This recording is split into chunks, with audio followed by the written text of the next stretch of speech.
हमें इंटरनेट पर जब भी कुछ सर्च करना होता है तो हम लोग गूगल सर्च इंजन का इस्तेमाल करते हैं। लेकिन गाइस, क्या आप लोगों को पता है कि इतने बड़े सर्च इंजन का नाम गलती से पड़ा था? मैं आपको बताता हूं। एक्चुअली गूगल के फाउंडर्स यानी कि संस्थापक इसका नाम GOOGOL यानी गूगल रखना चाहते थे, लेकिन स्पेलिंग में कुछ ऐसी मिस्टेक हुई कि यह बन गया GOOGLE, जिसे हम आजकल गूगल के नाम से जानते हैं। कितनी अजीब बात है कि दुनिया की इतनी बड़ी कंपनी का नाम गलती से पड़ा था। क्या आप लोगों को इससे पहले तक इफेक्ट पता था? और अगर नहीं पता था तो चैट सेक्शन में लिखना मत भूलिएगा। गाइस, क्या आप लोगों को पता है कि भारत देश के हर सिक्के के सन के नीचे एक ऐसा निशान बना होता है जिसे देख के आप अंदाजा लगा सकते हो कि सिक्का कहां पे ढाला गया है? जी हां गाइस, अगर डायमंड बना हो तो ये सिक्का मुंबई में ढाला गया है, अगर डॉट बना हो तो ये सिक्का नोएडा में ढाला गया है, अगर स्टार बना हो तो ये सिक्का हैदराबाद में ढाला गया है, और अगर कुछ भी नहीं बना हो तो ये सिक्का कोलकाता में ढाला गया है। क्या आपको इसके पहले तक इफेक्ट पता था? और नहीं पता था तो चैट सेक्शन में लिखना मत भूलिएगा। गाइस, आप लोगों ने किसी भी नदी के ऊपर से गुजरते ब्रिज को तो देखा होगा। वो ब्रिज इसलिए बनाए जाते हैं ताकि नदी के एक तरफ से दूसरी तरफ तक ट्रैफिक को ले जाया जा सके। लेकिन फ्रांस ने दुनिया का पहला ऐसा ब्रिज बना के तैयार किया है जहां से ट्रैफिक को नहीं बल्कि एक नहर को नदी के ऊपर से पास करवाया जाता है। कितना अमेजिंग लगता होगा ना कि नीचे से नदी बह रही है और ऊपर के पुल से कोई स्पीड बोट निकल रही है।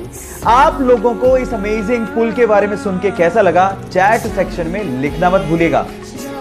आजकल के स्मार्टफोन में यूज होने वाले फिंगरप्रिंट सेंसर्स टेक्नोलॉजी वाइज इतने ज्यादा एडवांस होते हैं कि वो जिंदा आदमी और मरे हुए आदमी के फिंगरप्रिंट्स के बीच में डिफरेंस कर डालते हैं।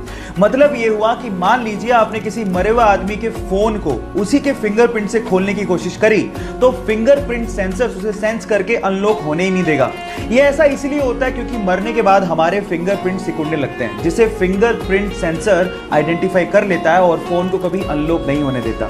इतनी एडवांस टेक्नोलॉजी आप लोग अभी यूज कर रहे हैं। क्या आपको इसके पहले तक ये बात पता थी? और नहीं पता थी तो चैट सेक्शन में लिखना मत भूलिएगा। रोल्स रॉयस दुनिया की सबसे महंगी कारों में शुमार है इसका नाम। लेकिन क्या आपको पता है कि रोल्स रॉयस की कारों के पहियों में लगा हुआ RR का लोगो पहिया घूमने के साथ कभी भी उल्टा नहीं होता, वो हमेशा सीधा ही रहता है। अगर आपने कभी गौर किया हो तो जितनी भी कार कंपनीज हैं वो अपने कार के पहियों के बीचों बीच कार का लोगो लगाती हैं, लेकिन जैसे ही पहिया घूमता है लोगो भी उल्टा हो जाता है। लेकिन रोल्स रॉयस की कारों में ऐसा मैकेनिज्म यूज किया गया है जिससे कार का पहिया घूमने के बावजूद भी RR का लोगो हमेशा सीधा ही रहता है। इससे रोल्स रॉयस कंपनी ये संदेश देना चाहती है कि कंपनी हमेशा ऊंचाइयों और सफलता की तरफ देखती है।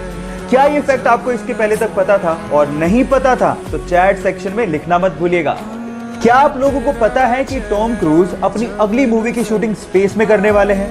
जी हाँ गाइज, आपने ठीक सुना, स्पेस में। और ये पहली ऐसी मूवी होगी जिसकी शूटिंग रियली स्पेस में की जाएगी। और इस काम में टॉम क्रूज की मदद एलॉन मस्क की कंपनी स्पेसएक्स और नासा भी कर रही है।